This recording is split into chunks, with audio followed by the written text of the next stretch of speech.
The fog rolled in thick off the Willamette River that morning, wrapping Rose City Cemetery in a blanket of gray that felt almost suffocating. I stood under a black umbrella that did little to keep out the cold, watching as they lowered my mother's casket into the earth beside my father's grave. Catherine Hayes had been a force of nature, the kind of woman who could walk into a room and immediately make everyone feel seen. 6 months ago, we'd buried my father in this same spot. Now, as the minister's words drifted over the small gathering, I felt truly alone for the first time in my life. Before we jump back in, tell us where you're tuning in from. And if this story touches you, make sure you're subscribed because tomorrow, I've saved something extra special for you. Victoria stood on the opposite side of the grave, her designer coat perfectly tailored, her makeup flawless despite the weather. My sister had always known how to present herself, how to be exactly what people expected. She dabbed at her eyes with a silk handkerchief, accepting condolences from business associates and society friends who'd come more out of obligation than genuine grief. When our eyes met across that open grave, she gave me a small, practiced smile, the kind that looked warm in photographs but never quite reached the truth. I should have known then, should have recognized the satisfaction hiding behind that expression. But grief has a way of making you blind to what's right in front of you.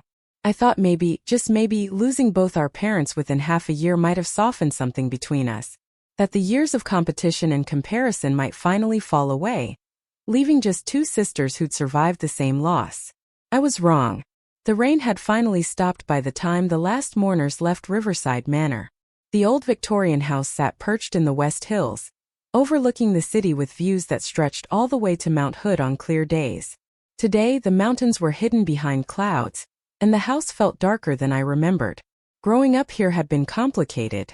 Beautiful rooms filled with beautiful things, but also filled with expectations that seemed to shift depending on which parent you were talking to.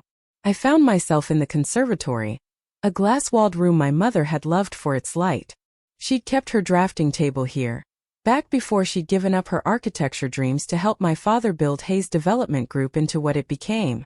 Sometimes I'd find her here late at night, sketching buildings that would never be built, designs that existed only in her imagination. The drafting table was still there, dust sheets covering it now, but I could picture her bent over it, pencil moving with sure, quick strokes. "The attorney wants to see us tomorrow." Victoria's voice cut through my thoughts. She stood in the doorway, still in her funeral clothes, though she'd removed her coat. 10 o'clock at his office downtown. The will reading. I turned to face her. Both of us. That's what Daniel said. She checked her phone, already distracted. "I have a meeting at 11:30, so hopefully it won't take long. These things are usually pretty straightforward." There was something in her tone, a confidence that made my stomach tighten. But I pushed the feeling aside. "I'll be there." She nodded and disappeared back into the house, her heels clicking against the hardwood floors. I stayed in the conservatory a while longer, watching the fog creep back in as evening approached. Through the glass, Portland's lights began to flicker on, thousands of tiny stars against the gathering dark. My phone buzzed. A text from Grace Mitchell, my mother's former assistant and one of her closest friends. "Thinking of you today. Catherine was so proud of you. Never forget that." I stared at the message, feeling something crack in my chest. Grace had been there through everything, had watched my mother navigate the impossible balance of being Robert Hayes's wife, while trying to hold on to pieces of herself. If anyone understood what my mother had sacrificed, it was Grace. I drove back to my studio apartment in the Pearl District, as the city settled into its evening rhythm. The space was small, just one large room with high ceilings and exposed brick, but it was mine. I'd signed the lease 3 years ago when I'd finally saved enough from my work at Morrison Architecture to afford my own place. Victoria had laughed when she'd seen it, made some comment about bohemian phases and trust fund kids playing poor. She couldn't know that I'd paid for every square foot myself. That night I couldn't sleep. I kept thinking about tomorrow, about sitting in Daniel Pierce's office and hearing my mother's final wishes read aloud. Catherine had always been deliberate, thoughtful in everything she did. Whatever she decided about the estate, there would be reasons behind it. I just had to trust that. The offices of Pierce & Associates occupied the 10th floor of a building near Pioneer Courthouse Square. Floor-to-ceiling windows offered views of the city, and the reception area was decorated with understated elegance. I arrived 15 minutes early, dressed in the same black suit I'd worn to the funeral. Victoria was already there, sitting in one of the leather chairs scrolling through her phone. "Emma." She looked up, giving me that same practiced smile. "Right on time." Daniel Pierce emerged from his office before I could respond. He was in his 50s, silver hair and kind eyes, the sort of person who inspired confidence just by being in the room. He'd handled my parents' legal affairs for over 20 years. "Girls," he said, though we were hardly girls anymore. "Come in, please." His office was exactly what you'd expect: wall of law books, mahogany desk, photos of his family arranged on the credenza. We sat in chairs facing his desk while he settled into his own seat, pulling a thick folder toward him. "First, let me say again how sorry I am for your loss. Catherine was an extraordinary woman." He paused, looking between us. "I've known you both since you were children. What I'm about to share was your mother's explicit wishes, drawn up and revised several times over the past 2 years. 2 years. My mother had been planning this for 2 years, long before my father's death." I felt Victoria shift in her chair beside me. Daniel opened the folder and began to read. The legal language washed over me at first, all the standard preamble about sound mind and legal authority. Then he got to the specific bequest. "To my daughter Victoria Hayes, I leave the entirety of Hayes Development Group, including all assets, properties, and financial holdings associated with the company. Additionally, I leave the family home known as Riverside Manor and all its contents, the vacation property in Cannon Beach, and the investment portfolio managed by Sterling Financial." I stopped breathing. Victoria sat very still beside me, but I could feel something radiating off her. Satisfaction, maybe. Or vindication. Daniel continued. "To my daughter Emma Hayes, I leave my personal effects, including my jewelry collection, my library, and my art supplies." That was it. Jewelry, books, and art supplies. While Victoria got millions in real estate, property, and investments, I got keepsakes. The room seemed to tilt slightly. I gripped the arms of my chair, trying to process what I was hearing. "There is one additional provision," Daniel said, and something in his voice made me look up. He was watching me carefully, and I saw something there. Not pity exactly, but understanding. Catherine established a community development trust, separate from the estate. The details of this trust are to be revealed to Emma Hayes only, at a separate meeting, 1 week from today. Victoria leaned forward. "What trust? I've never heard anything about a community development trust." "Your mother set it up privately 2 years ago.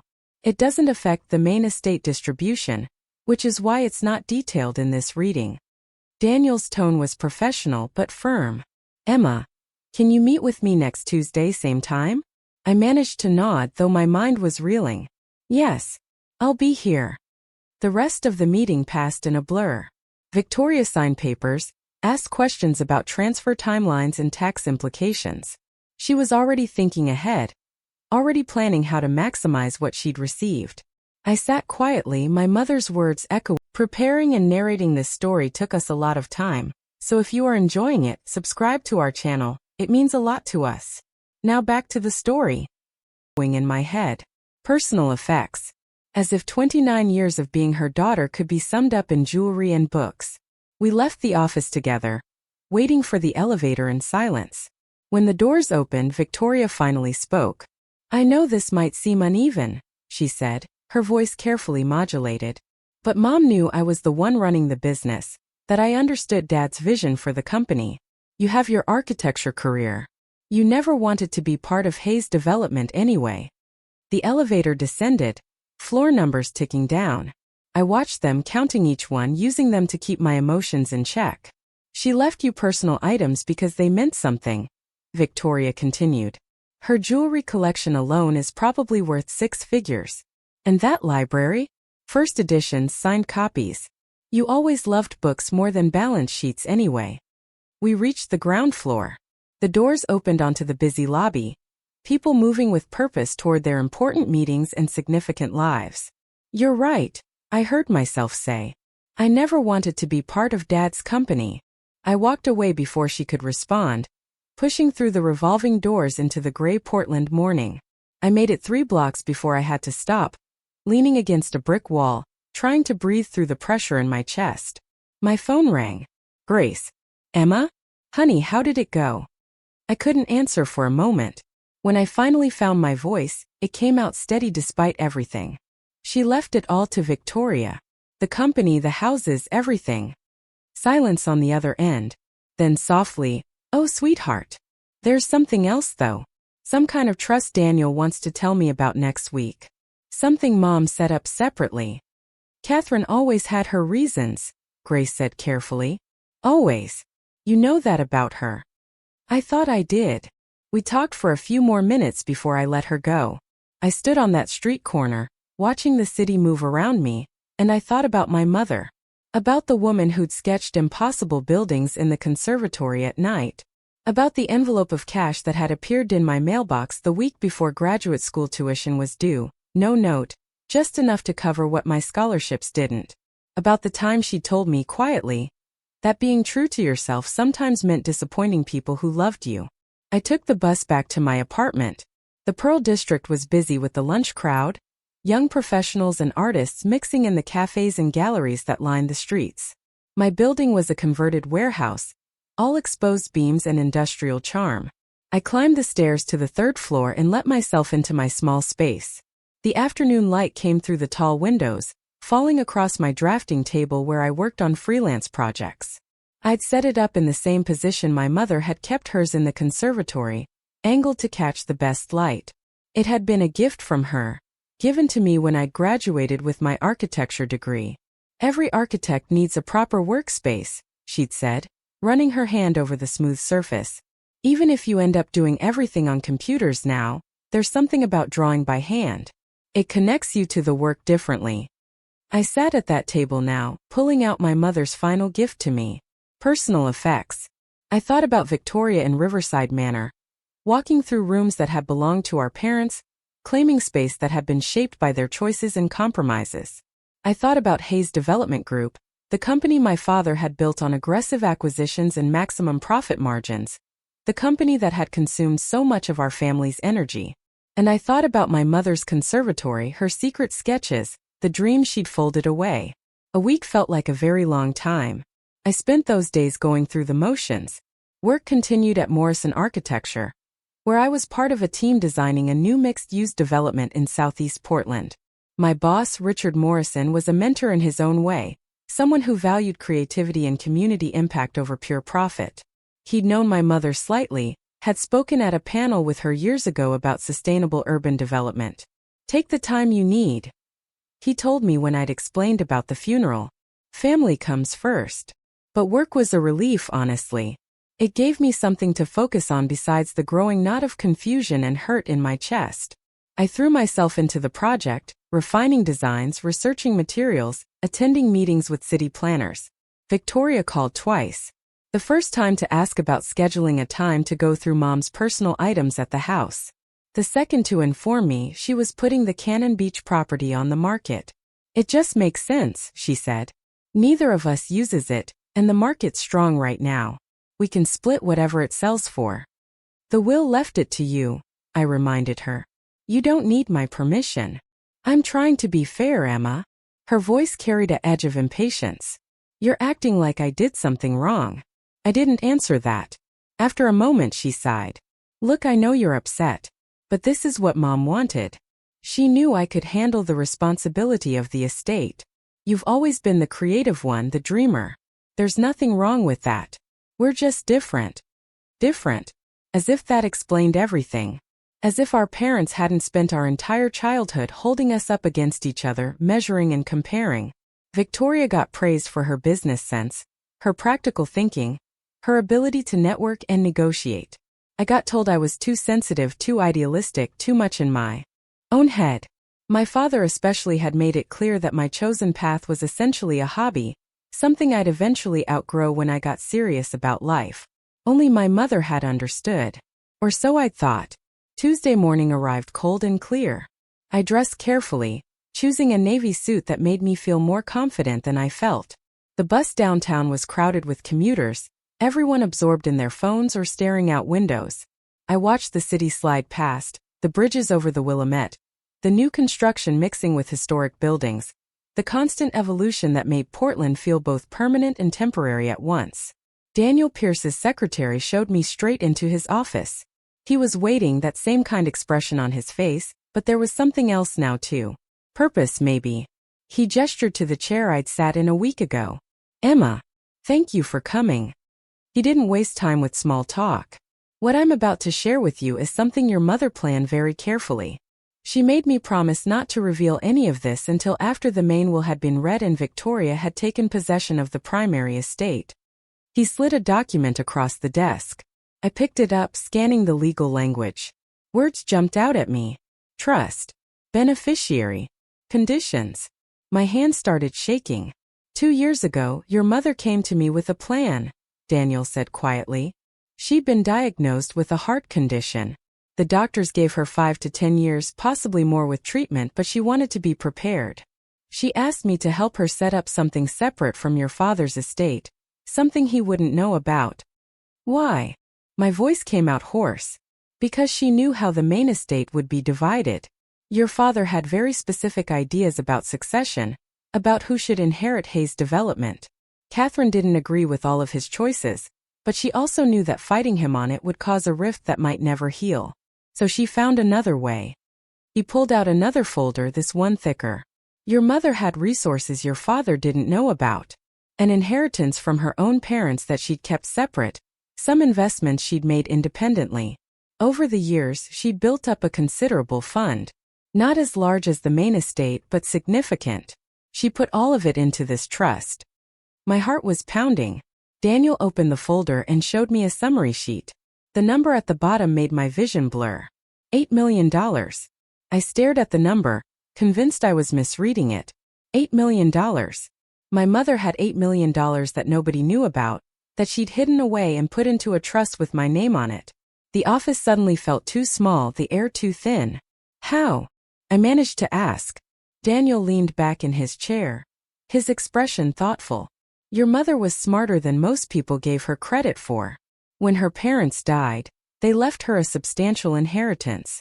Your father was already successful by then, so Catherine invested her inheritance separately. She was quite good at it, actually. She had a talent for identifying undervalued properties in neighborhoods that were about to turn around. She'd buy, hold for a few years, then sell. Nothing flashy, nothing that would draw attention. Just steady, intelligent investing. He pulled out another document, this one showing a list of properties. I recognized some of the addresses, buildings and neighborhoods that had transformed over the past 2 decades. The Alberta Arts District. Mississippi Avenue. Parts of Division Street before they'd become trendy. My mother had owned pieces of Portland's transformation. She also inherited her parents' stock portfolio, Daniel continued. Tech stocks, mostly purchased back in the 90s when nobody knew what the internet would become. She held on to them through the crashes, through the recoveries. By the time she came to me 2 years ago, her separate assets had grown to just over $9 million. She used $1 million to establish a foundation for affordable housing advocacy. The rest went into this trust. I couldn't process it. All those years watching my father dominate every financial decision, every business move, thinking my mother had given up her independence. And all along, she'd been building something of her own. Why didn't she tell me? She wanted to, Daniel said gently. But she also wanted to wait until the right time. She knew your father's will would favor Victoria. Robert was very traditional in his thinking about succession, about who should run the family business. Catherine understood that fighting him on it would only create division. So she made her own plan. He pushed the thick folder toward me. This trust comes with conditions, Emma. Your mother didn't just want to give you money. She wanted to give you purpose. I opened the folder, my hands still trembling. Inside were architectural drawings, old ones, rendered in my mother's distinctive style. A waterfront development, multiple buildings, mixed-use spaces. The detail was extraordinary, every window and doorway carefully considered, every sight line thoughtfully planned. These weren't rough sketches. These were complete designs, the kind that took months of work. She drew these. I asked, though I already knew the answer. I'd recognize my mother's line work anywhere. Over the course of 15 years, Daniel said, she kept coming back to this project, refining it, updating it as her vision evolved. She called it her legacy project.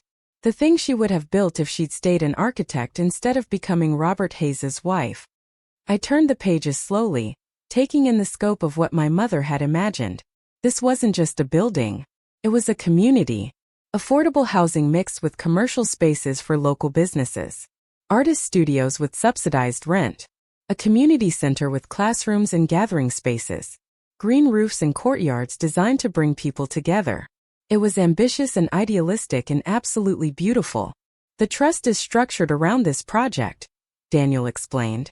The $8 million is designated for the purchase and development of the property your mother identified for this build. The old Morrison warehouse complex, down by the waterfront. I looked up sharply. The Morrison complex is huge. Those buildings have been empty for years. 20 years, actually. The owner is a real estate investment group that's been sitting on it, waiting for the right offer. Your mother had been in quiet negotiations with them for the past 18 months. She made them an offer contingent on certain conditions being met. They accepted, pending final approval from the estate. He slid another document toward me. A purchase agreement, signed by my mother 3 months before her death. The price was fair, well below what the property could command in the current market. In exchange, the agreement specified that the development must include 40% affordable housing. Units in that 30% of the commercial spaces must be leased to local businesses at below market rates. Your mother secured this deal, Daniel said. But she couldn't complete it in her lifetime. The conditions of the trust state that you must execute this project. You must see her designs become reality. The weight of it settled over me. My mother hadn't just left me money. She'd left me her dreams, her unrealized ambitions, everything she'd wanted to create but never could. And she'd given me the means to make it happen. What if I can't? The words came out small, almost childlike. I'm just an associate at a firm. I've never managed a project this size. I've never even been a lead architect on anything major. Your mother believed you could, Daniel said simply. She spent 2 years setting this up, making sure every piece was in place. She chose you specifically because she knew you understood what she was trying to create. Not just buildings, Emma. Community. Connection. The things your father's company never cared about. I looked back at the drawings, seeing them differently now. This was my mother's voice, speaking through lines and spaces, telling me what mattered to her. All those nights in the conservatory, sketching buildings that would never be built, she'd been working toward this. Preparing for a future where someone would carry her vision forward. There's one more condition, Daniel said, and something in his tone made me look up. The trust specifically states that you cannot accept any financial assistance from Hayes Development Group, or from Victoria Hayes personally. Your mother wanted this project to be completely independent from your father's legacy.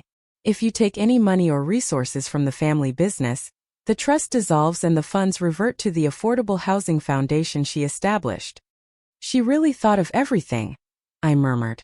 She had 2 years, Daniel reminded me. And she was very determined. She also left you this. He handed me an envelope, smaller than the others, with my name written in my mother's handwriting across the front. I held it for a moment, not ready to open it, not ready to hear her voice again. Take your time, Daniel said. I'll step out for a few minutes, let you read it in private. He left, closing the door quietly behind him. I sat alone in his office, holding my mother's final words, surrounded by architectural drawings and legal documents that represented a secret life I'd never known about. Outside the window, Portland continued its daily rhythm, unaware that my entire understanding of my family had just been rewritten. I opened the envelope carefully, pulling out 2 sheets of paper covered in my mother's neat handwriting. The date at the top was from 3 months ago, shortly before her death.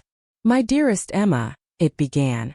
If you're reading this, then Daniel has shown you the trust and you know about the Morrison project. I imagine you're feeling overwhelmed right now, possibly angry that I kept this from you. Let me try to explain. I could hear her voice in the words, that calm, measured tone she used when she had something important to say. When I married your father, I thought I could have both. A marriage and a career. A family and my own identity. But Robert needed someone to help him build Hayes Development. And I convinced myself that helping him achieve his dreams was the same as achieving my own. For a long time I believed that. I put away my drafting pencils and learned to read balance sheets. I attended business dinners and smiled for photographs. I became the wife he needed me to be. The next paragraph was harder to read, the handwriting a little less steady. But something happens when you spend years putting your dreams aside. They don't disappear. They just move deeper, becoming a constant ache you learn to ignore. I would see a vacant lot and imagine what could be built there. I'd walk through the city and notice all the empty spaces, the missed opportunities, the ways we fail to create community in our obsession with profit. And I'd come home to our beautiful house in the West Hills and feel like I was living someone else's life. I had to pause, wiping my eyes. I'd never known. All those years I'd seen my mother as content, as someone who'd made her choices and lived with them peacefully. I'd never guessed at the cost. When you told me you wanted to study architecture, I felt something wake up inside me. Hope maybe. Or recognition. I saw myself in you, Emma, the version of myself I'd buried. And I was determined that you would have the chance I never took. So I started saving, investing, building a fund that could support you if you needed it. But the more I saved, the more I realized I wanted something bigger. I wanted to show you that dreams deferred aren't dreams destroyed. They're just waiting for the right moment, the right person to bring them to life.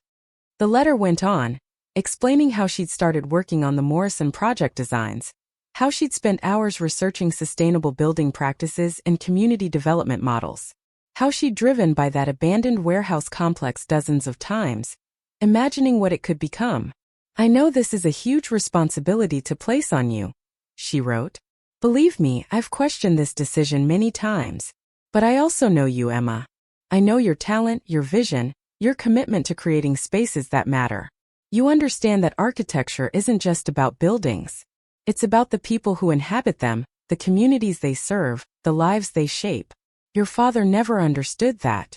Hayes development has always been about maximizing returns, never about maximizing impact. She addressed Victoria next, and I felt my chest tighten. I love your sister, but she is her father's daughter in ways that go beyond business sense. She sees property as assets, not as potential. She'll do well with Hayes development, will probably make it even more profitable than it is now. That's her gift. But this project needs someone different. It needs someone who understands what I was trying to say with these designs. It needs you. The final paragraph was the hardest to read. I'm sorry I couldn't tell you about this in person. I wanted to so many times. But I also knew that if I told you before I died, you might try to talk me out of it, might insist I pursue this project myself. And the truth is, I'm too tired, Emma. I've spent too many years being someone else. But you're just beginning. You have the energy and the courage I lost along the way. Build this for me. Build it for yourself. Build it for everyone who needs to see that there's another way to develop a city, another way to think about what we leave behind. Show them what's possible when profit isn't the only measure of success. She'd signed it simply. With all my love and all my faith, Mom. I sat there for a long time, the letter in my lap, tears running down my face. Daniel eventually knocked softly and came back in, not saying anything, just sitting down and waiting while I collected myself. She knew, I finally said. She knew what it would feel like to sit in here last week and hear that Victoria got everything. She knew how that would hurt. She did, Daniel confirmed. She hated it, actually. But she also knew that revealing the trust at the same time would undermine its purpose. She wanted you to feel the full weight of that moment, to understand exactly how your father saw you, how the world would see you if you let other people's valuations define you. And then she wanted you to discover that she saw something completely different. I looked at the drawings again, spread across Daniel's desk. My mother's life work, her secret ambition, now mine to execute or fail at. What happens if I can't pull this off? I asked. What if the project fails? Then the trust has provisions for that too, Daniel said. If the project becomes financially unviable, the remaining funds go to the Affordable Housing Foundation. You won't lose anything you didn't already have. But Emma, your mother didn't choose you because she thought you might succeed. She chose you because she was certain you would. That's a lot of faith. That's a mother's love, he replied. Now there's a lot of paperwork to sign if you want to move forward. The purchase agreement needs to be finalized within 30 days, and you'll need to establish yourself as the trust administrator. There are also some preliminary conversations you should have with city planning and the Historical Society, since the Morrison buildings have landmark status. The practical steps helped ground me. This wasn't just an emotional inheritance. It was a real project with real deadlines and real requirements. I could work with that. I understood how to take something overwhelming and break it down into manageable pieces. I'll need to tell my boss, I said, thinking out loud. Richard will need to know I'm taking this on. And I'll probably need to take a leave of absence from the firm. Your mother anticipated that, Daniel said, pulling out yet another document. The trust includes a living stipend for you during the project timeline. It's not extravagant, but it's enough to cover your expenses for up to 3 years. She didn't want you to have to choose between pursuing this and keeping a roof over your head. 3 years. My mother had given me 3 years to make her dreams real. 3 years to prove that her faith in me wasn't misplaced. 3 years to build something that would stand as a testament to what she'd valued, what she'd believed possible. There's one more thing you should know, Daniel said carefully. Victoria doesn't know about any of this. Obviously she knows you had a separate meeting with me, but she doesn't know the details. Your mother was very clear that the trust is your business and yours alone. You're not required to tell Victoria anything. In fact, given the conditions about not accepting help from Hayes Development, it might be simpler to keep this private for now. I thought about my sister, about her perfectly styled confidence last week as she'd inherited an empire, about her casual dismissal of my hurt, her assumption that books and jewelry were appropriate compensation for being valued less. Part of me wanted to call her right now, wanted to see her face when she learned that our mother had left me something far more valuable than real estate holdings. But another part of me, the part that was starting to understand my mother's strategy, knew that Daniel was right. This needed to stay separate. The moment Victoria knew about the trust, she tried to involve Hayes Development, try to turn it into a family project or a business opportunity. And then I'd have to refuse, and the distance between us would become permanent. I won't tell her, I decided. Not yet. Not until the project is further along. Daniel nodded approvingly. Wise choice. Now let's talk about next steps. We spent the next 2 hours going through paperwork. I signed forms establishing myself as the trust administrator, documents authorizing the property purchase, disclosures required by the city. My hand cramped from all the signatures, but I kept going, each one feeling like a commitment, a promise to my mother that I wouldn't let her down. By the time I left Daniel's office, it was past noon. I walked out into downtown Portland, the lunch crowd filling the food carts and cafes around Pioneer Square. The city looked different now, charged with possibility. I kept seeing potential everywhere. Empty lots that could become something meaningful, old buildings that could be reimagined, spaces that could bring people together instead of pushing them apart.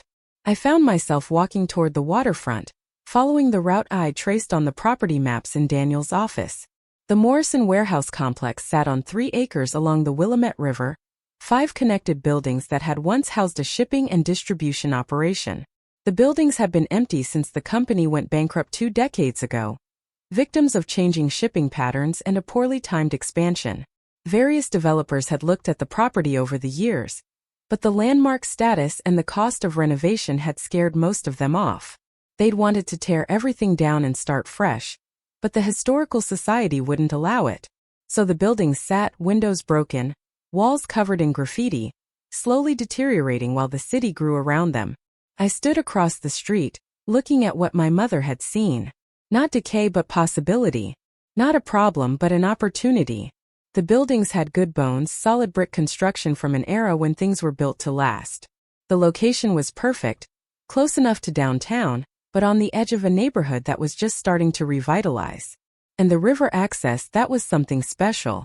Imagine living or working steps from the water, having that constant reminder of movement and change. My phone rang. Grace. How did it go? She asked. With the attorney? I realized Grace probably knew. She'd been my mother's closest friend, her confidant. There was no way my mother had planned all this without talking to someone about it. You knew, I said. About the trust. A pause. Catherine swore me to secrecy. I wanted to tell you, especially after the will reading last week. Killed me to think of you hurting like that. But she made me promise to let Daniel handle it, to let you discover it the way she'd planned. She left me $8 million and a massive development project, I said, still not quite believing it myself. She wants me to build the Morrison complex. I know. She showed me the drawings. They're beautiful, Emma. It's going to be incredible. If I don't completely screw it up. You won't, Grace said firmly. Your mother wouldn't have chosen you if she had any doubts. She knew exactly what you were capable of, even if you don't yet. We talked for a while longer. Grace filling in details about my mother's planning process, how excited Catherine had been as the pieces came together. Apparently my mother had visited the Morrison site dozens of times, taking photographs, making notes, refining her vision. She'd even met with some of the community members who lived nearby, asking them what they needed, what was missing from the neighborhood. She did all that without anyone knowing? I asked. Your mother was good at keeping secrets when she needed to, Grace said. She'd learned that living with your father. Robert didn't like being questioned or challenged. So Catherine learned to work around him, to pursue her interests quietly. It wasn't ideal, but it was survival. After we hung up, I continued to stare at the warehouse buildings.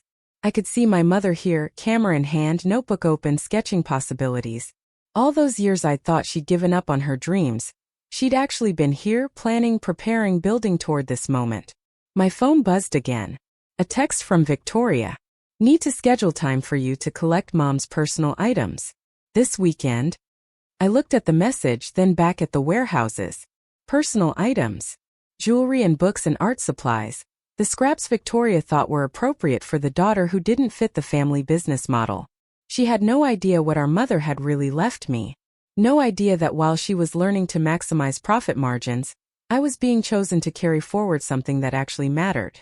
I typed back, "This weekend works." Then I opened my camera and started taking photographs of the Morrison buildings, just like my mother had done. I needed to document everything, needed to start seeing the property not as it was, but as it could be. I walked the perimeter, noting the condition of the different structures, thinking about which spaces would work for residential units, which ones made sense for commercial use. My architects, I automatically started measuring, calculating, planning. A homeless man sat near one of the building entrances, his belongings in a shopping cart beside him. He watched me photograph the buildings, then called out, "You another developer? They've been sniffing around here for years. Never do nothing." I walked over to him. "What would you want to see here? If someone did develop it?" He looked surprised by the question. "Me? I don't want nothing. Just somewhere warm and dry. Not that I could afford whatever they build. What if some of it was affordable? What if there were units people could actually live in without paying half their income?" He laughed, but it wasn't unkind. "Lady, nobody builds affordable housing right on the waterfront. Not in this city. That's prime real estate. That's for rich people." "Maybe it doesn't have to be," I said. He studied me more carefully. "You're serious?" "I'm serious." "Then you're either crazy or you're some kind of saint. Either way, good luck. This city needs more crazy saints." I thought about that as I walked back toward the bus stop. Crazy or a saint? My mother had been called worse things for her idealism, but she'd also been right about so much. Right that there was another way to think about development, another metric beyond profit. Right that someone needed to prove it was possible. My phone rang as I waited for the bus. Richard Morrison, my boss. "Emma, how are you holding up? I know this has been a difficult couple of weeks." "I'm okay," I said. "Actually, I need to talk to you about something. Would you have time this week?"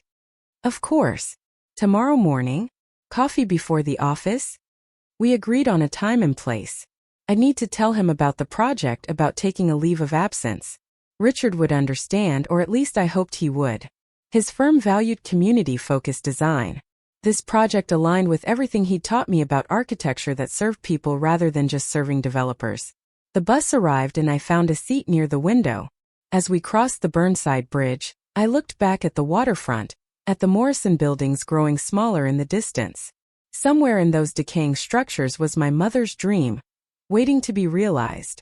Somewhere in those empty spaces was the proof that she'd never really given up, that she'd just been playing the long game. And now it was my turn.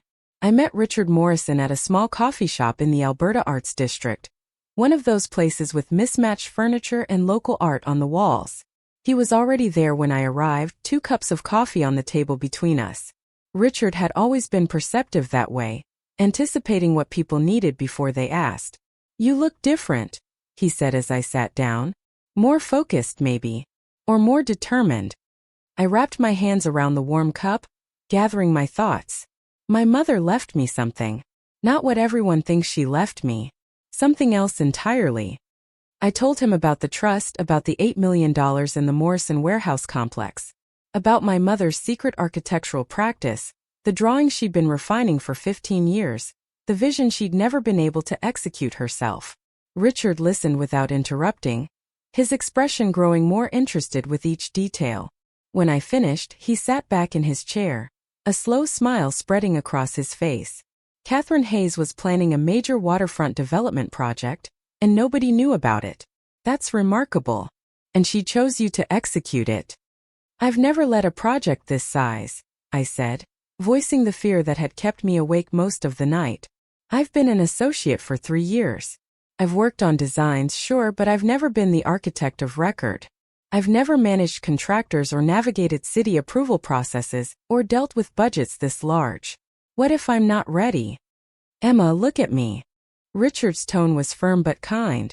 "Nobody is ever ready for their first major project. Readiness isn't something that happens before you start.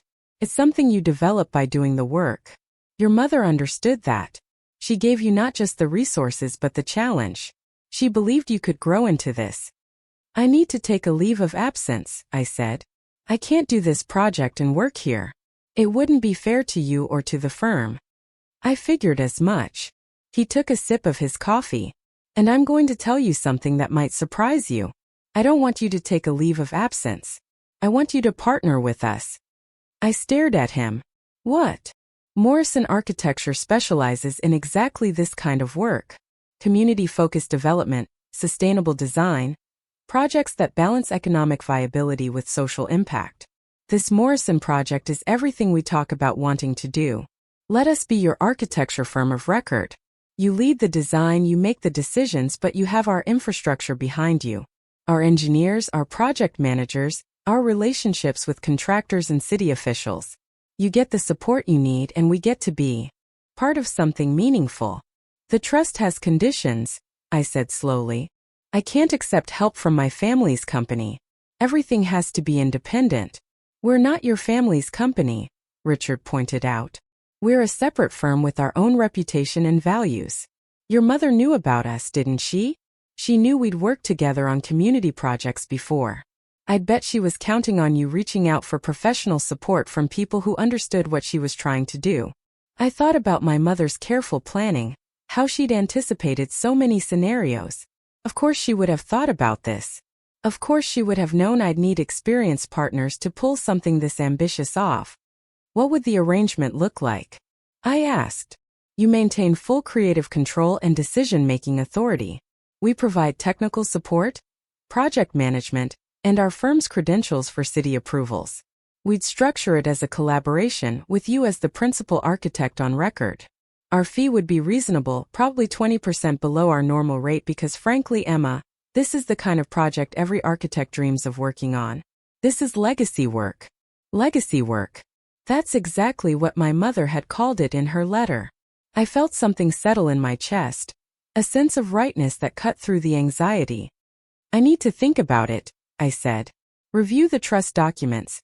Make sure this doesn't violate any conditions. Of course. Talk to your attorney.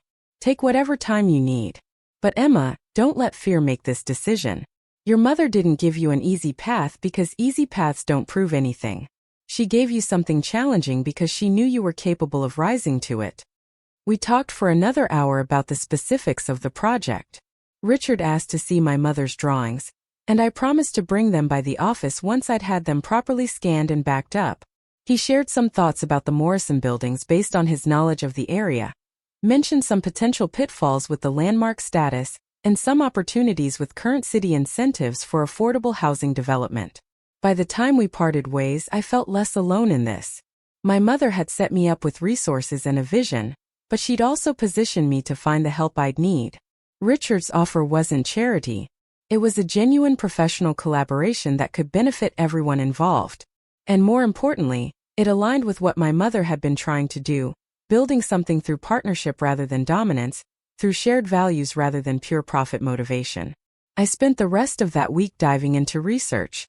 I contacted Daniel Pierce to review the trust conditions and confirm that partnering with Morrison Architecture wouldn't violate the independence requirements. He agreed it was permissible since Richard's firm had no connection to Hayes Development Group, and the collaboration would be arm's length and professional. I also started reaching out to community organizations in the neighborhood around the Morrison complex. My mother's notes included contact information for several people she'd spoken with, local activists and neighborhood association leaders who'd been part of her informal research process. They were surprised to hear from me. Even more surprised to learn that Catherine's project was actually moving forward. One of them, a woman named Patricia Chun who ran a community center 3 blocks from the Morrison site, invited me to attend their next neighborhood meeting. "Your mother came to several of our meetings," Patricia told me over the phone. She didn't announce who she was or what she was planning. She just sat and listened, asked good questions. People appreciated that. Most developers never bother to ask what the community actually needs. The meeting was held in a church basement on Thursday evening. About 30 people showed up, a mix of longtime residents and newer arrivals, business owners and renters, young families and elderly neighbors. Patricia introduced me, explaining that I was Catherine Hayes's daughter, and that I was taking over the Morrison project. The reaction was mixed. Some people looked hopeful, excited that the abandoned buildings might finally become something useful. Others were skeptical, having seen too many promises from developers who talked about community benefit, but delivered luxury condos and chain stores.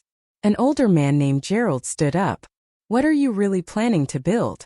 And don't give us the sales pitch. We've heard plenty of those. Tell us the truth." I had brought copies of my mother's drawings, reduced and printed on regular paper.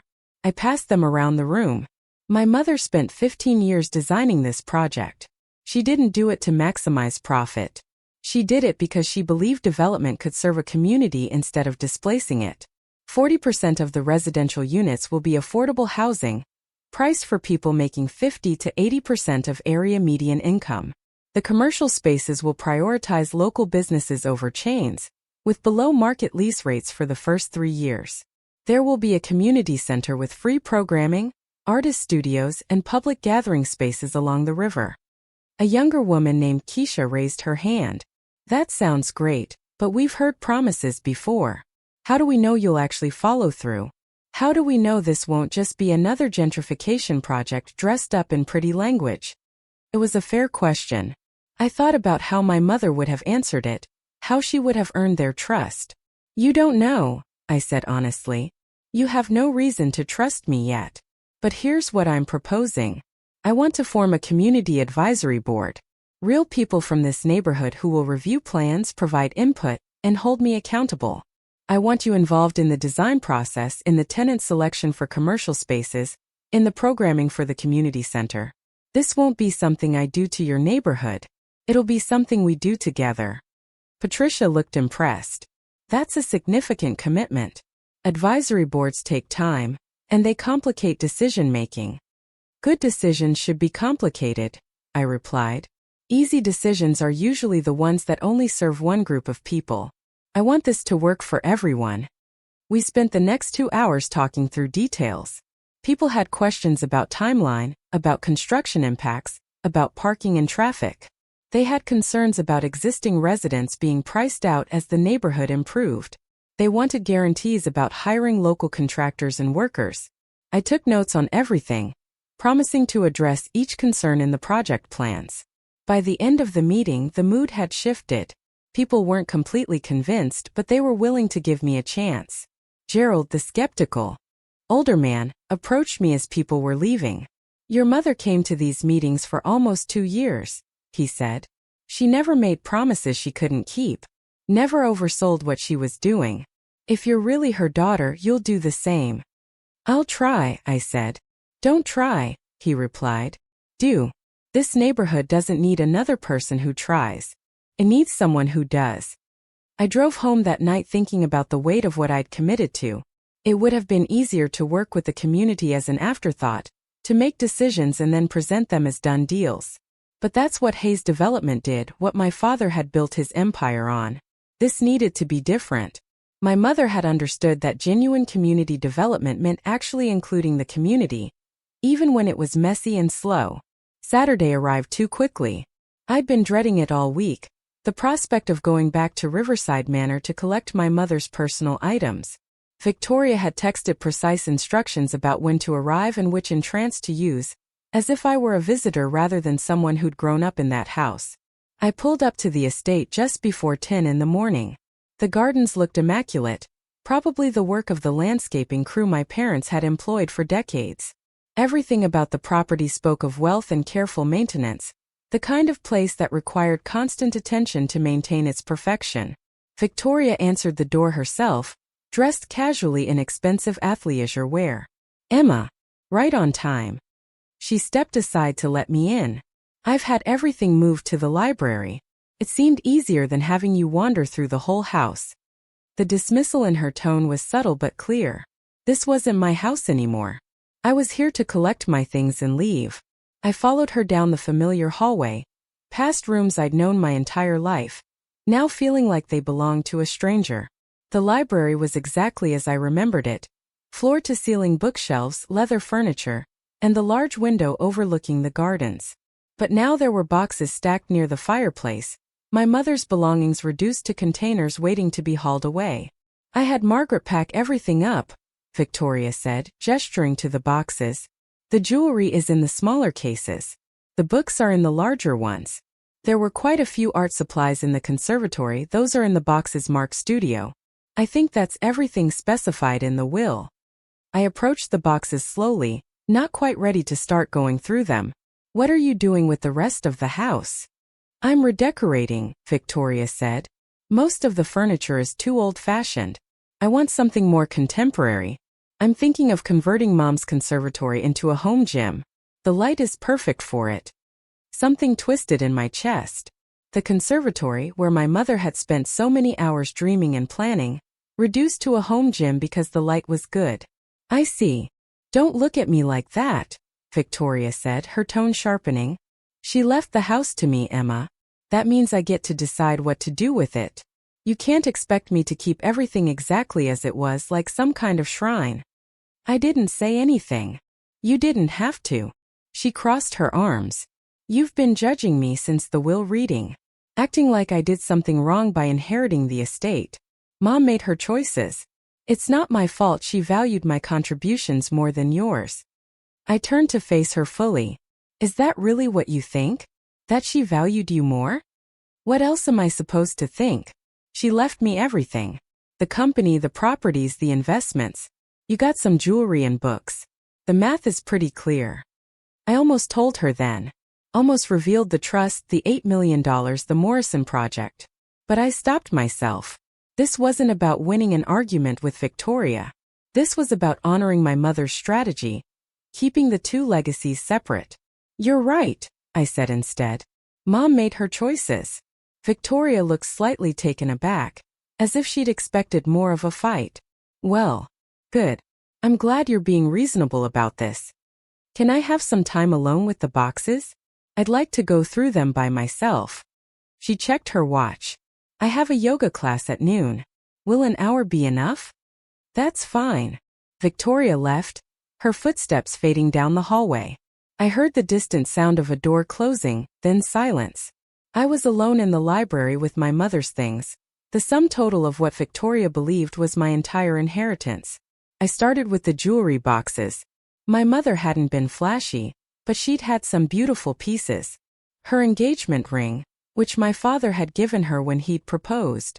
A pearl necklace that had belonged to her own mother. Earrings and bracelets accumulated over decades of birthdays and anniversaries.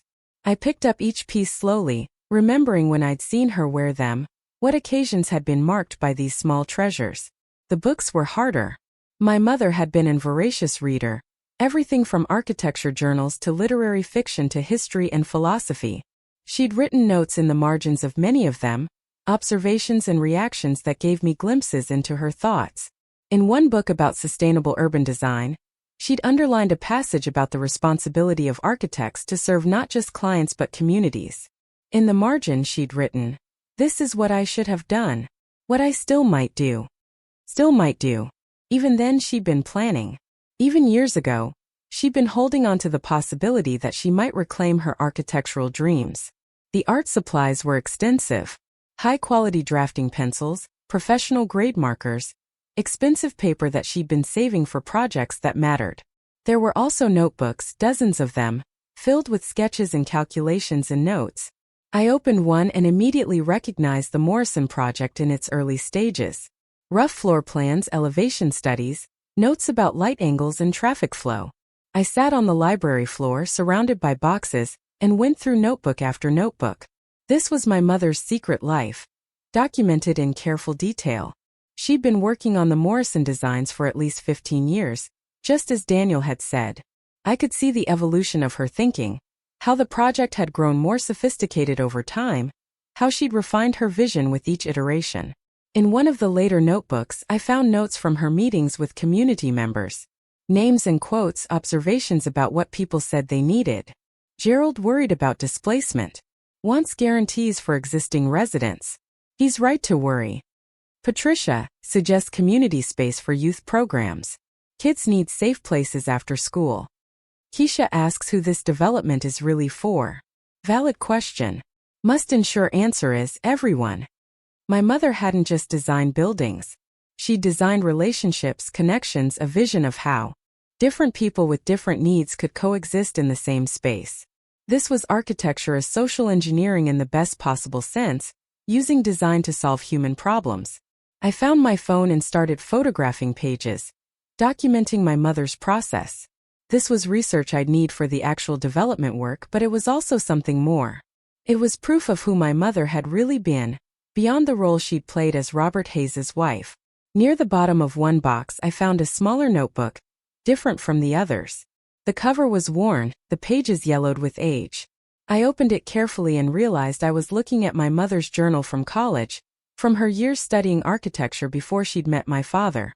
The entries were full of enthusiasm and ambition. She wrote about professors who challenged her, about designs that excited her, about her dreams of starting her own firm someday. She wrote about wanting to create buildings that mattered, spaces that could change how people lived and connected with each other. Reading it felt like meeting a version of my mother I'd never known, young and unburdened by the compromises she hadn't yet made. Then the entries shifted. She met Robert Hayes at a fundraiser. He was charming, successful, confident. He pursued her intensely, and she was flattered by his attention. The early entries about him were full of excitement. He was sophisticated, worldly, everything she thought she wanted. But gradually the tone changed. He started suggesting she didn't need to work so hard on her thesis project, that she was stressing herself unnecessarily. He talked about how busy he was building his company, how nice it would be to have a partner who could support him. The word partner appeared a lot in these entries, but the meaning kept shifting. At first, my mother seemed to think it meant equals working together. Later, it became clear Robert meant something else entirely. The final entry in the journal was dated a week before her wedding. "I'm choosing Robert," she wrote. "Choosing the life he's offering. Is it what I imagined for myself? No. But maybe it's better. Maybe practical happiness is more sustainable than ambitious dreams. Maybe I can find fulfillment in supporting someone else's vision instead of constantly fighting for my own. I'm putting this notebook away. That version of me, the one who thought she could change the world with buildings, she's young and naive. Time to grow up." I closed the notebook, my hands shaking. My mother had known. Even before the wedding, she'd known she was giving something up, making a trade. And she'd convinced herself it was the mature choice, the reasonable decision. For 30 years she'd lived with that choice. And then finally she'd found a way to undo it. The Morrison project wasn't just about buildings. It was about reclaiming the dreams she'd set aside. It was about proving to herself that the young woman who'd wanted to change the world wasn't naive. She was just early. I packed everything carefully back into the boxes. Victoria's hour was almost up, and I needed to get these things to my apartment. But first, I took one last walk through Riverside Manor. I went to the conservatory, the room my sister planned to convert into a gym. The drafting table was still there. Dust sheets removed but the surface bare. My mother's chair sat empty, angled toward the windows overlooking the city. I could see her so clearly in this space, bent over her drawings, creating a secret future. "I'll finish it," I said out loud to the empty room. "I promise." Victoria found me there a few minutes later. "Ready to load up your car?" "Yes. Thank you for packing everything." We carried the boxes out together, loading them into my small sedan. It took several trips and we worked in silence. When the last box was secured, Victoria stood back, brushing dust off her hands. "Listen, Emma. I know things have been weird between us, and I know you probably think I'm cold or greedy or whatever, but I'm just trying to do what's best for the family business. Dad built something important, and now it's my responsibility to carry it forward. That's not something you ever wanted, so it made sense for Mom to leave it to me." I looked at my sister, really looked at her. She believed what she was saying. She genuinely thought our mother's choices had been about business qualifications, about who was best suited to run Hayes Development. It hadn't occurred to her that maybe our mother had been thinking about something deeper, something more important than profit margins and property portfolios.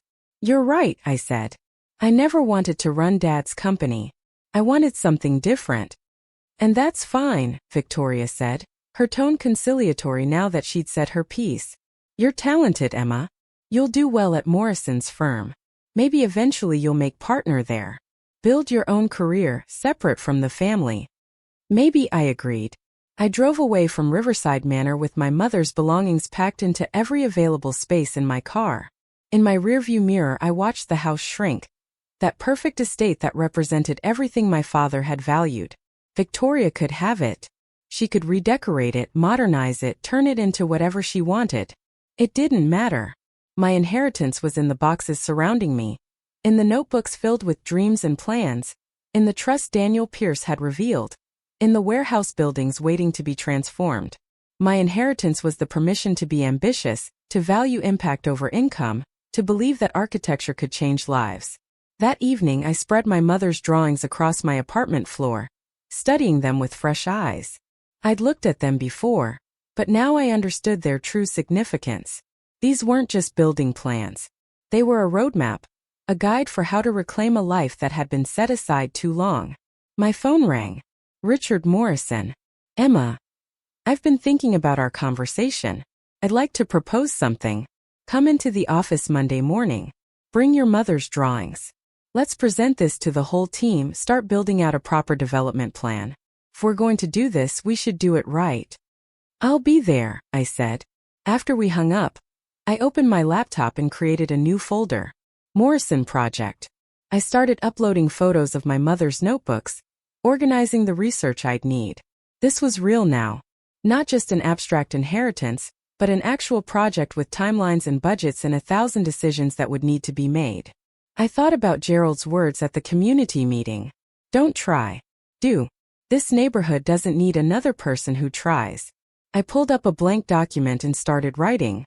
Project timeline, key milestones, critical path items. I worked late into the night, fueled by coffee and determination, building the framework for how I'd turn my mother's vision into reality.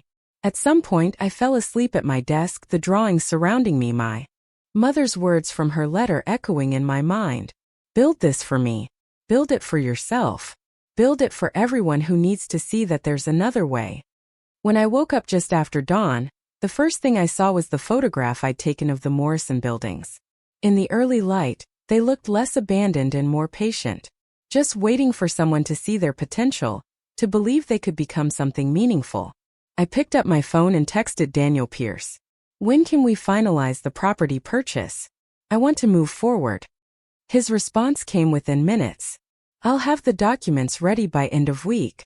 Your mother would be proud, Emma." I hoped he was right.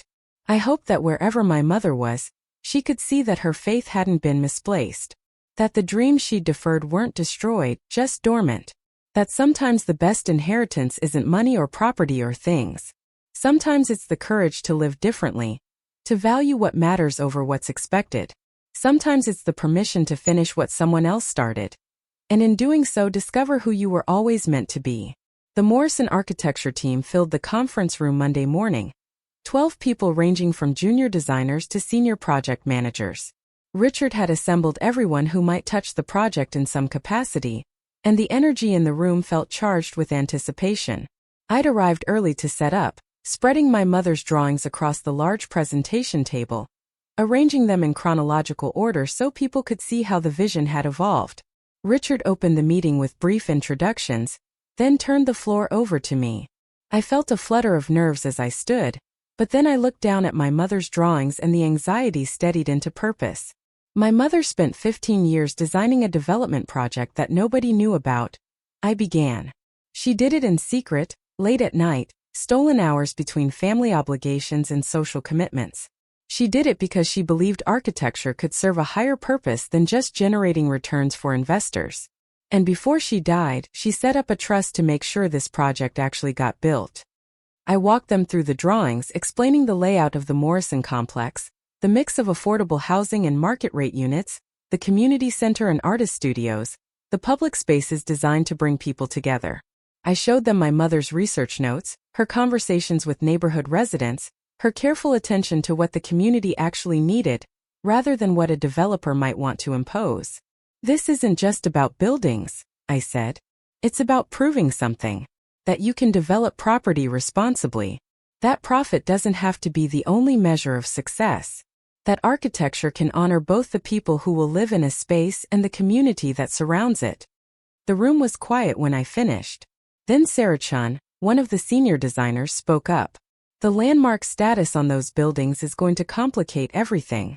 The Historical Society will want to preserve significant features, which limits what we can do structurally. I know, I acknowledged. But my mother saw that as an opportunity, not a constraint. The existing brickwork is beautiful. The bones of those buildings have character that new construction can't replicate. We work with what's there, not against it. Marcus Williams, the lead project manager, pulled up a map on his laptop. The site has river access, which is rare for downtown properties. But it also means we're dealing with floodplain regulations, environmental impact assessments, probably some contamination cleanup from the old shipping operations. The permitting alone could take 18 months. Then we start the permitting process immediately, I said. My mother's trust is structured to support a 3-year timeline. We use the first year for design development and approvals, break ground in year 2, complete construction by year 3. That's aggressive, Marcus said, but he was smiling. But doable if we're smart about sequencing. We spent the next 3 hours diving into details. Richard's team brought expertise I didn't have, raising issues I hadn't considered, offering solutions drawn from decades of combined experience. By the time we broke for lunch, we had the outline of a real plan.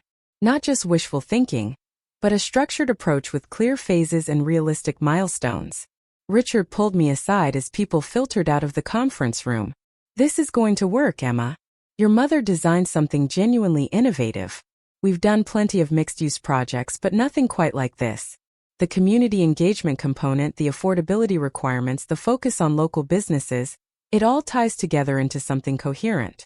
Something that could actually become a model for how urban development should happen. There's still so much that could go wrong, I said. Of course there is. Every project has risks. But you're not doing this alone. You've got a team now, people who know how to navigate the complications. Let us handle the technical challenges. You focus on protecting the vision, making sure we stay true to what your mother intended. I spent the afternoon in individual meetings with different team members, going deeper into specific aspects of the project. Sarah showed me examples of how other developments had integrated historic preservation with modern needs. Marcus walked me through the city's approval process, identifying which departments we'd need to work with, and who the key decision-makers were. Elena Rodriguez, the structural engineer, did a preliminary assessment of my mother's drawings and flagged areas where we'd need to do more detailed investigation of the existing buildings. By the time I left the office that evening, my notebook was filled with action items and my head was spinning with information. But I also felt something I hadn't felt in weeks. Hope mixed with purpose. The project was taking shape, moving from abstract possibility to concrete reality. I stopped by the Morrison site on my way home, parking across the street just as the sun was setting. A few people were out walking dogs or jogging along the riverfront path that ran near the property. I watched them, imagining this view in 2 years. Lights in the windows, people coming and going. The sound of life filling spaces that had been empty for too long. My phone buzzed. A text from an unknown number. "This is Patricia Chun from the Neighborhood Association. Are you free for coffee tomorrow? I'd like to talk about the community advisory board you mentioned." I texted back immediately. "Yes. What time works for you?" We arranged to meet at a cafe near her community center. I drove home feeling the momentum building, pieces clicking into place. My mother had set things up carefully, but now it was my job to execute, to turn her planning into action. That night I couldn't sleep again. Not from anxiety this time, but from ideas. I kept thinking about the community center space in my mother's drawings, about what programming might work there, about how to create something genuinely useful rather than just performatively inclusive. I got up and started making lists. Youth programs, adult education classes, meeting spaces for local organizations, maybe a small business incubator for neighborhood entrepreneurs. Tuesday morning arrived foggy and cool, typical Portland weather for November. I met Patricia at the cafe she'd suggested, a locally owned place that served excellent coffee and employed people with barriers to traditional work. She was already there when I arrived, 2 cups on the table. "I got you an Americano," she said. "Hope that's okay. You seem like an Americano person." I smiled. "Good guess." We settled into chairs by the window. Patricia was probably in her 50s, with gray streaks in her dark hair and the kind of direct gaze that suggested she didn't waste time on nonsense. "I've been thinking about your offer," she began. "The Community Advisory Board. It's a good idea, but only if you're serious about it. I've seen too many developers create advisory boards as window dressing, something they can point to when people complain, but that has no real power. If we're doing this, I need to know you'll actually listen." "I will," I said. "But more than that, I want to structure it so you have actual authority. Veto power over major decisions that affect the community. Written into the agreement." Patricia's eyebrows went up. "That's unusual. My mother believed you can't serve a community without including them in real decision-making. I want to honor that principle, not just pay lip service to it." "Your mother was at our meetings for almost 2 years, Patricia said. "She never talked much, mostly just listened. But when she did speak up, it was always thoughtful. She asked questions that made us think harder about what we were assuming. One time we were complaining about a new apartment building going up, how it was going to bring in people who didn't understand the neighborhood. Your mother asked us what we were doing to welcome newcomers, to help them become part of the community instead of treating them like invaders. It shifted the whole conversation. I felt a pang of grief mixed with pride. That sounded exactly like my mother. Finding the question that reframed everything. "I want to do this right," I told Patricia. "But I'm going to need help. I'm an architect, not a community organizer. I understand buildings, not the social dynamics that make a neighborhood work." "Then let's build that advisory board," Patricia said. "I can recruit people. We'll want different voices, different perspectives. Longtime residents and newcomers. Homeowners and renters. Business owners. Maybe some representatives from the unhoused community too, since they use that riverfront area." We spent an hour mapping out what the advisory board might look like, how often it would meet, what kinds of decisions would require their input. Patricia was practical and experienced, understanding both what was ideal and what was realistic. By the end of our conversation, we had a framework that felt workable. "One more thing," Patricia said as we were wrapping up. "Gerald, the man who challenged you at the meeting last week, he's actually a retired architect. Worked for the city for 30 years before his pension kicked in. He knows every code and regulation, every trick developers use to get around requirements. You should talk to him. He could be valuable." I made a note of Gerald's contact information. The advisory board was starting to take shape, real people with real expertise who could help keep the project honest. The next few weeks blurred together in a cascade of meetings and decisions. The property purchase finalized, transferring the Morrison complex into the trust's ownership.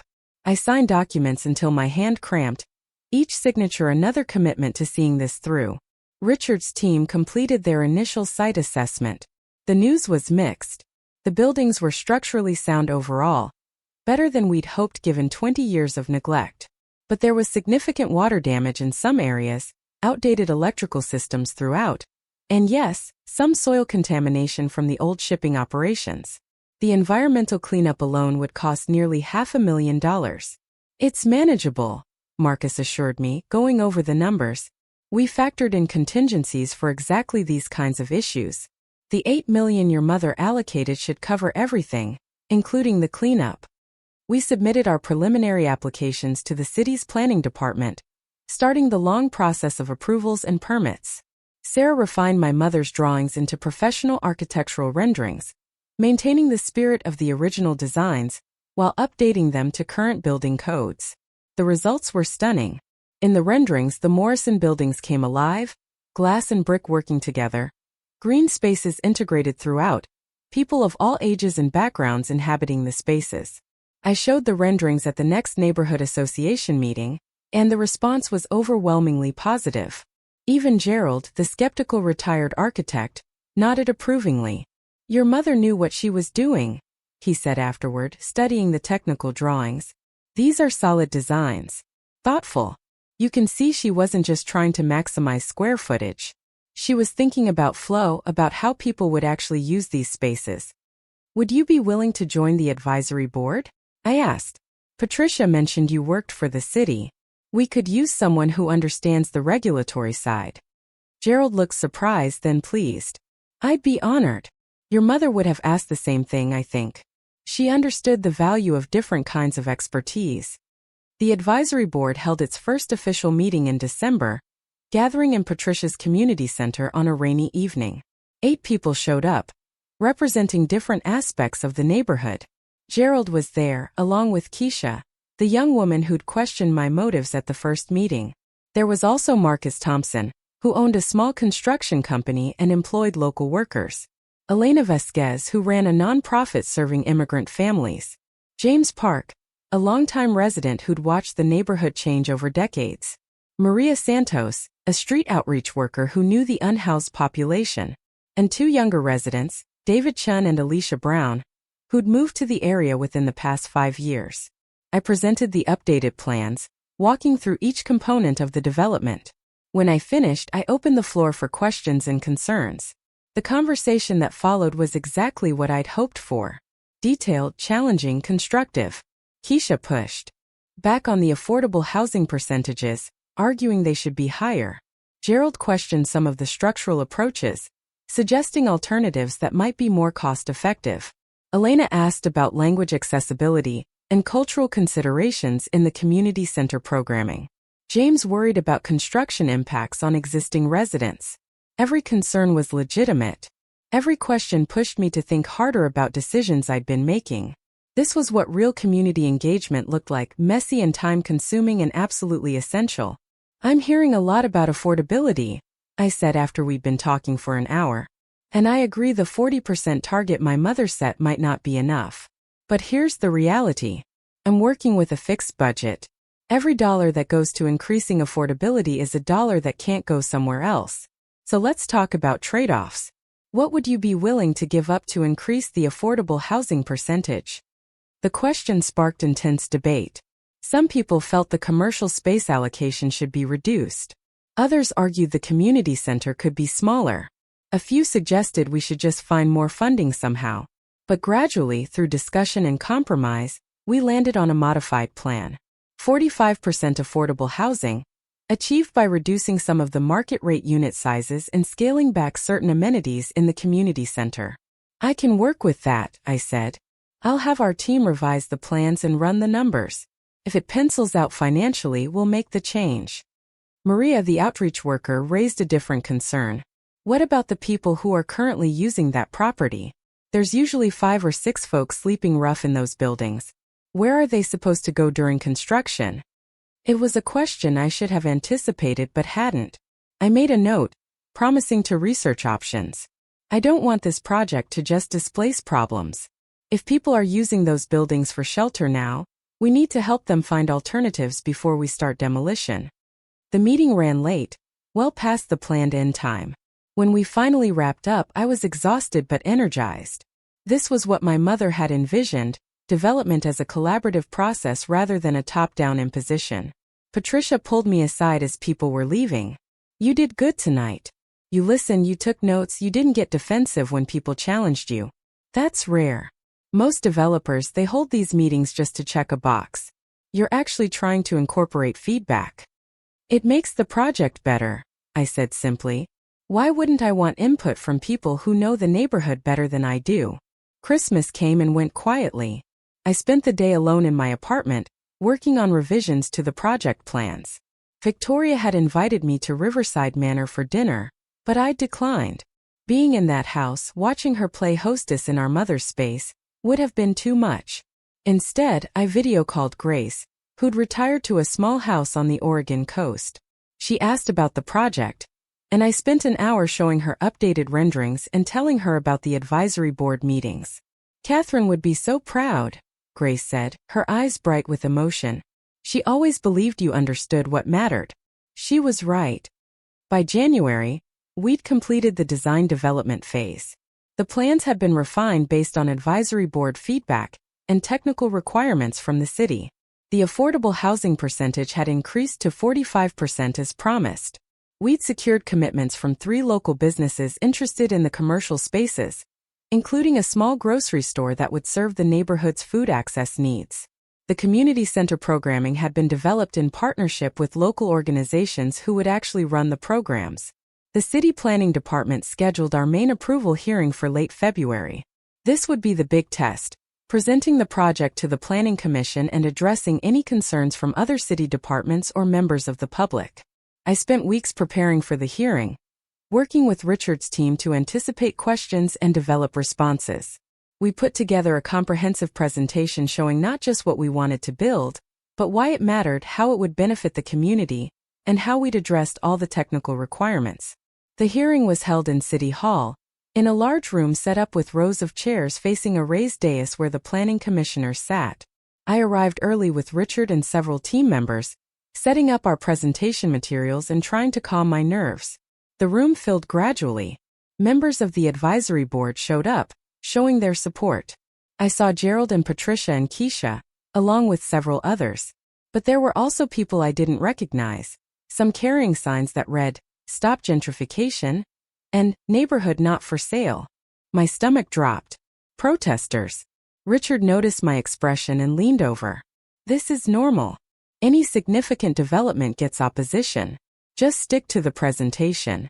Let the facts speak for themselves." The hearing began with routine business, other projects, and minor zoning changes.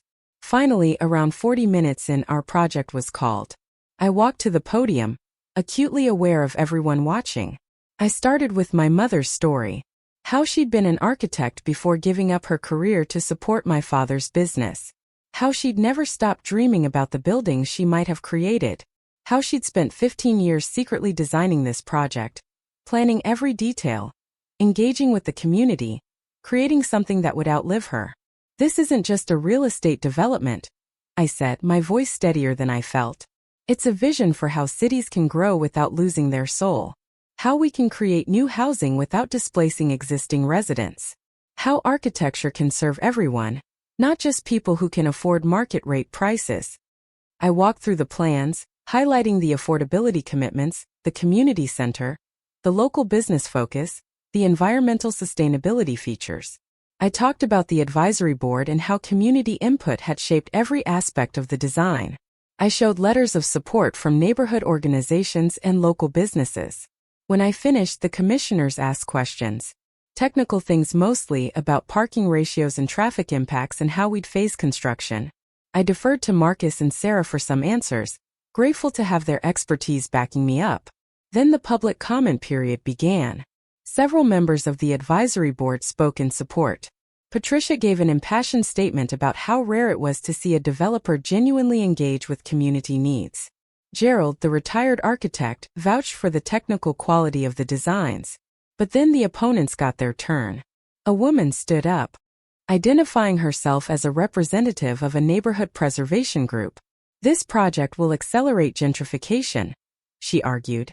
"Even with affordable housing, It will change the character of the area, drive up surrounding property values, and ultimately displace longtime residents. We've seen this pattern before. Well-meaning developments that end up doing more harm than good. Others echoed similar concerns. The project was too big, too ambitious. It would bring too much change too quickly. Better to leave the buildings empty than to risk the consequences of development. I listened to each speaker, taking notes, trying to understand their perspective. When the public comment period ended, the commission chair asked if I wanted to respond. I returned to the podium, choosing my words carefully. I hear the concerns about gentrification. They're valid. Development does change neighborhoods, and not always for the better. But here's what I'd ask you to consider. Those buildings have been empty for 20 years. That's 20 years of blight, of wasted potential, of a valuable site contributing nothing to the community. Leaving them empty isn't a neutral choice. It's a choice to accept decline. I paused, making eye contact with the commissioners. My mother designed this project to prove that development doesn't have to be destructive, that you can build new housing while protecting affordability, that you can welcome change while honoring what exists. Will this project be perfect? No. Will some people be unhappy with any change? Probably. But the alternative, continuing to do nothing, that's not an option either. Cities have to grow. The question is whether that growth will be thoughtful and inclusive, or whether it will just serve whoever has the most money. The commission deliberated for 20 minutes, discussing among themselves while we waited. Finally, the chair called for a vote.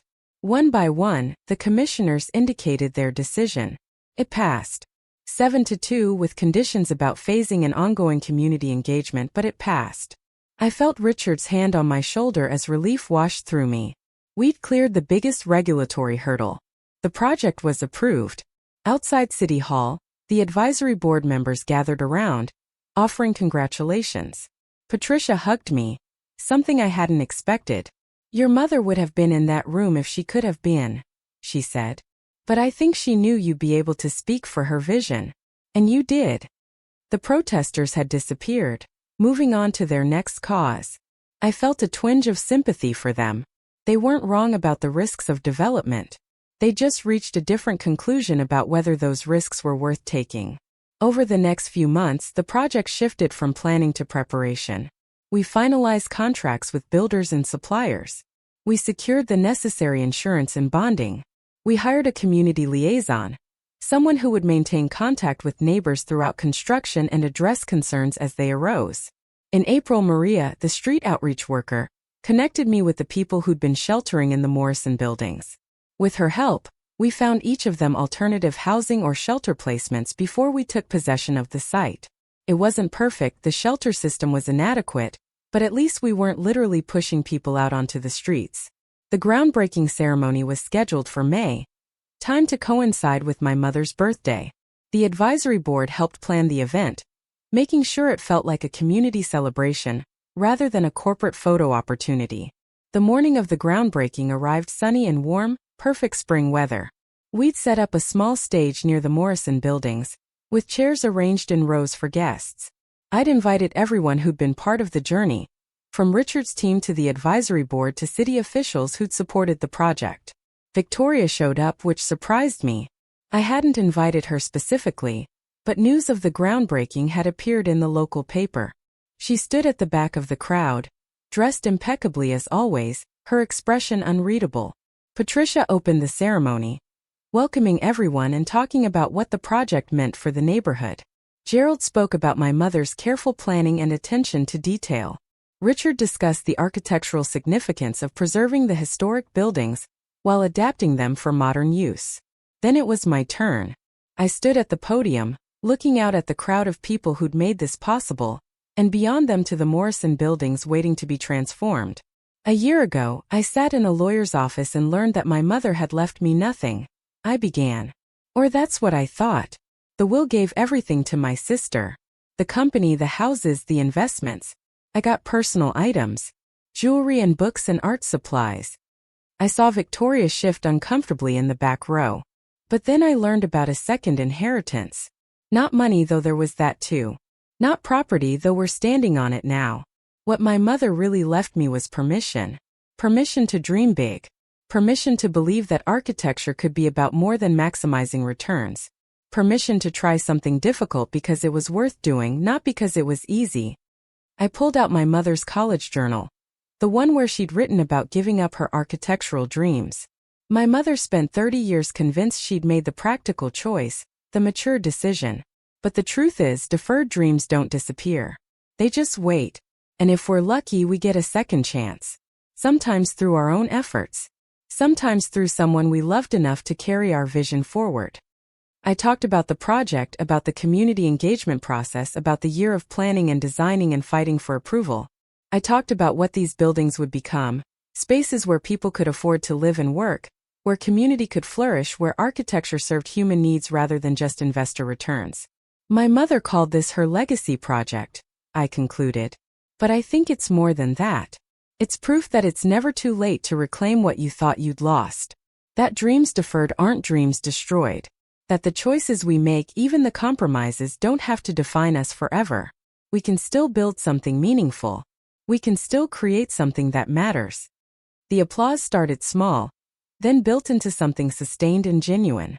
I saw people in the crowd wiping their eyes, moved by the story or by their own delayed dreams. I couldn't be sure which. After the ceremony, I worked my way through the crowd, thanking people for coming, accepting congratulations. When I finally reached Victoria, she was standing alone, her expression complex. "That was quite a speech," she said. "Very moving. I had no idea Mom left you all this." She set it up separately. It wasn't part of the main estate. Clearly.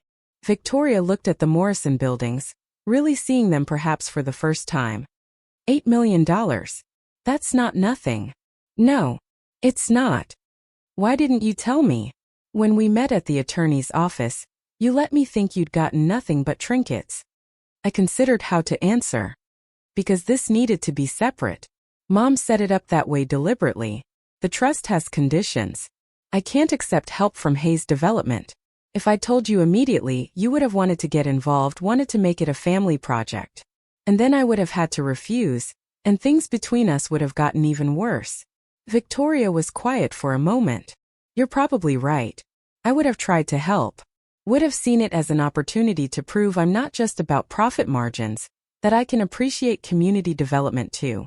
Are you angry? I asked. No. Maybe a little hurt that Mom didn't trust me with this. But mostly I'm impressed. This is ambitious, Emma. Way more ambitious than anything you've done before. You've always been talented, but I didn't think you had this in you. The leadership, the vision, the ability to navigate politics and community dynamics. I underestimated you. It was perhaps the most genuine thing Victoria had said to me in years. Thank you. That means something. Are you going to be okay financially? While this project is underway. Because if you need help, the trust provides a stipend. I'll be fine. She nodded, accepting the boundary. Well, good luck with the construction phase. I mean that sincerely. I hope this becomes everything Mom wanted it to be. Victoria left shortly after, and I was glad she'd come. Not because we'd suddenly become close, but because she'd witnessed this moment, seen what our mother had really valued and who she trusted to execute that vision. There was a kind of closure in that. Construction began in June. The first phase involved environmental cleanup and stabilization of the existing structures. I visited the site almost daily, watching as crews carefully dismantled damaged sections while preserving the architectural features worth saving. The historic brick facades, the old-growth timber beams, the industrial windows that had once looked out on a working waterfront. The advisory board continued to meet monthly, reviewing progress and addressing issues as they arose. There were challenges inevitable in any project this complex. Costs ran higher than expected in some areas, requiring adjustments in other parts of the budget. The timeline slipped by a few weeks when we discovered additional structural issues in one building. Neighbors complained about construction noise and dust. But we worked through each problem methodically, staying focused on the ultimate goal. By the end of the first year of construction, the buildings had been stabilized and partially renovated. You could start to see what they would become, the blend of historic character and modern functionality. In September, Richard called me into his office. "I want to show you something," he said, pulling up an article on his computer. It was from a national architecture magazine, a piece about innovative urban development projects. The Morrison complex was featured prominently, highlighted as an example of how cities could address housing affordability without sacrificing design quality or community character. "We're getting attention," Richard said. "Good attention. I've had 3 inquiries this week from other cities asking if we'd consider similar projects in their communities. This is becoming a model, Emma. Just like your mother hoped." The article included renderings of the project and quotes from advisory board members. Patricia was quoted saying, "This is the first development I've seen that actually lived up to its community engagement promises." Gerald said, "Catherine Hayes designed something truly special. Her daughter is making sure it gets built right." I read the article twice, feeling a mix of pride and responsibility. People were watching now, seeing whether this approach could really work. The pressure to succeed felt heavier than ever.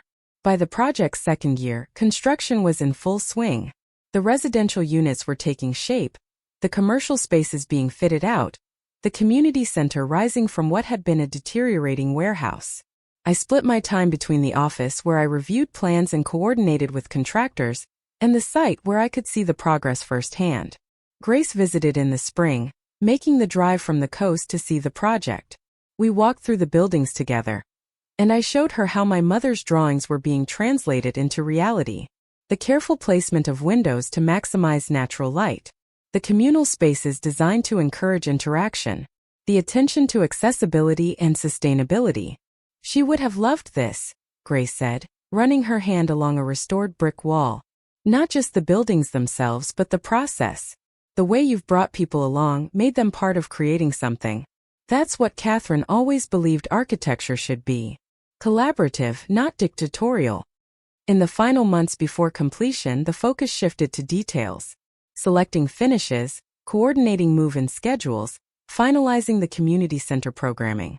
The advisory board helped review applications for the affordable housing units, ensuring the selection process was fair and transparent. We held a community open house in October, inviting neighborhood residents to tour the nearly completed buildings. Hundreds of people showed up, walking through units, asking questions, imagining themselves in these spaces. The feedback was overwhelmingly positive, though a few people still expressed concerns about change. The official opening was scheduled for November, almost exactly 3 years after my mother's funeral. We planned a weekend-long celebration, with tours, performances, and community gatherings in the new spaces. The night before the opening, I stood alone in the community center, a large open space with floor-to-ceiling windows looking out at the river. The room was set up for tomorrow's ceremony, chairs arranged in neat rows, a podium positioned for speakers. But for this moment it was just me and the space my mother had imagined. I pulled out my phone and opened the photo of her I kept there, taken in the conservatory at Riverside Manor. She was smiling, relaxed, caught in a moment of genuine happiness. I wished she could be here, could see what her vision had become. My phone rang, interrupting the moment. "Daniel Pierce. Emma, I wanted to call before tomorrow's ceremony. I've been reviewing the trust documents, doing the final accounting now that the project is complete. You came in under budget by about $200,000. Really? I thought we'd spent everything. Your team was efficient. And you made some smart choices about where to spend and where to save. According to the trust terms, any surplus funds revert to you personally. It's not a fortune, but it's a decent amount. $200,000. Enough to serve as a financial cushion, seed money for whatever came next. My mother, even in death, still taking care of me." "There's something else," Daniel continued. "I got a call today from Victoria. She wanted to know if there were any other trusts or hidden inheritances she should know about. I told her no, that everything has been disclosed. But I got the sense she's been thinking about what your mother did, how she structured things. I think it bothered her more than she let on." "She came to the groundbreaking," I said. "Told me she was impressed with what I'd done. I think she finally understood that Mom wasn't just thinking about business qualifications. She was thinking about values, about who would honor her real priorities." "Catherine was very deliberate about all of this," Daniel agreed. "She knew exactly what she was doing, who she was rewarding, and why. I think she also hoped that seeing you succeed with this project might change how Victoria thinks about development, about what's possible when profit isn't the only goal. After we hung up, I sat in one of the community center chairs, looking around at what we'd created. This room would host after-school programs and adult education classes. It would be a place for neighborhood meetings and community celebrations. It would serve people, not just generate returns for investors. The opening ceremony drew a crowd that exceeded our expectations. City officials, neighborhood residents, members of the press, and architecture professionals, all gathering to celebrate not just a completed building but a proven concept. Patricia opened the program, talking about the 3-year journey from abandoned warehouses to thriving community space. Gerald spoke about the technical achievement of preserving historic structures while meeting modern building standards. Richard discussed the architectural significance and the interest the project was generating nationally. Then I took the podium for my final speech.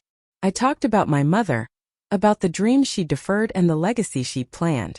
I thanked everyone who'd been part of making this real, from the advisory board to the construction workers to the city officials who believed in the vision.